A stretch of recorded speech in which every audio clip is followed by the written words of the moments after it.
I'm Jason Hill. And I'm James Blackburn. And this is No Joke Survival. Preparations for the average family. Now our goal is to teach you some simple and easy ways so you can get started with prepping in case of a natural disaster or a crisis situation. And on this week's episode, we're going to go over protection. That's right, protecting what you have. And hey, there's Danny. Speaking of protection. Whoa, don't shoot. I didn't do it. I know, not today. How are we doing today? Co-host Danny Lansky, thanks for being here. Yes, and we do have a guest again later on, so I'm going to go run work on the beginner's box for a minute, and then go ahead and bring him in a little bit later. Fantastic. So. All right. See ya. All right, thanks, Danny. Put that away. I believe so. Are you scared? Do I have to answer that? Maybe just a little? We're not scared. So the basic concept of this show is protection and being able to protect what you have in case there's a crisis or stuff's going wrong and people are in the streets looting or rioting or whatever else. Exactly. Which really brings us to why protection is important. Yeah. Well, obviously in a crisis situation, some folks are going to go right for the looting. And doesn't mean they're going to loot big grocery store chains. They may loot your house. Yeah, I mean, obviously theft is rampant without there being a crisis. Yeah, exactly. But as soon as you get a situation where people are desperate now for food, water, supplies, it's going to be even more so. Yep, desperation, you're absolutely right, will change the way people behave, unfortunately. And sometimes, you know, can be a good thing to be focused on your survival as long as you're not in the process of hurting other people, you know? Yeah. But with that, you know, in a severe crisis situation, even the good people, you know, people that normally wouldn't do bad things, they may be out there trying to take care of their families, their kids, finding food. They may not want to hurt you, but they may try to take what you have. And the goal is to be able to protect what you have so that you can survive longer.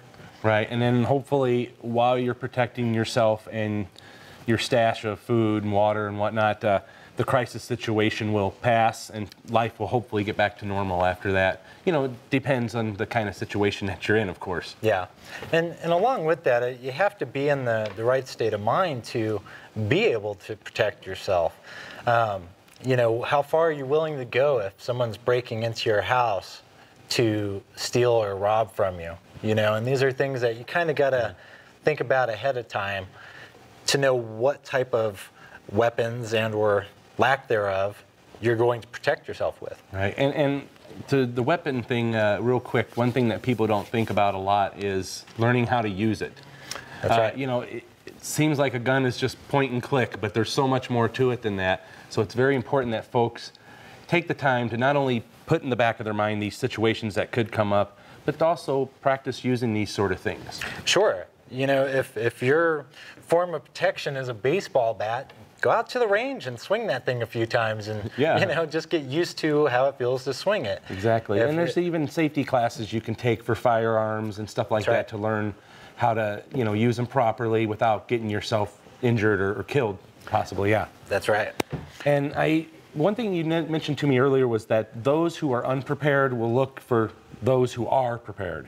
Yeah, and so, you know, I've heard the term OPSEC, or, you know, or security, and basically it's not announcing on Facebook to everybody, hey, I've got a secret bunker and it's stockpiled with 2 years worth of food and ammo, and, you know, because if something happens, where's everyone going to go? They're going to head to They're going to your place. The secret bunker that they told everybody about. Exactly, and so you want to keep whatever you have quiet, you know, you don't want to announce it to everybody, because the people that are unprepared are going to look for the ones that are. It also includes family members. Yeah. You know, and so you may have enough food and water for you and your wife and kids, you know, but then the brother-in-law shows up with his wife and kids, and then the sister, and then mom and pa, and then before you know it, you don't have the supplies to last long enough. Right, you had maybe supplies for 4 people, but now you have 10.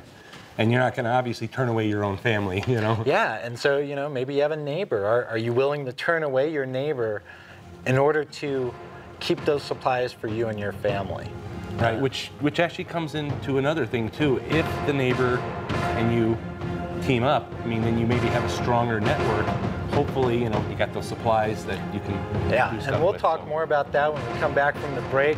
We have a lot of great information for you, so stick around. It's going to be a lot of fun. It is. This is one of the best episodes we're going to do ever. As long as we can keep Danny away from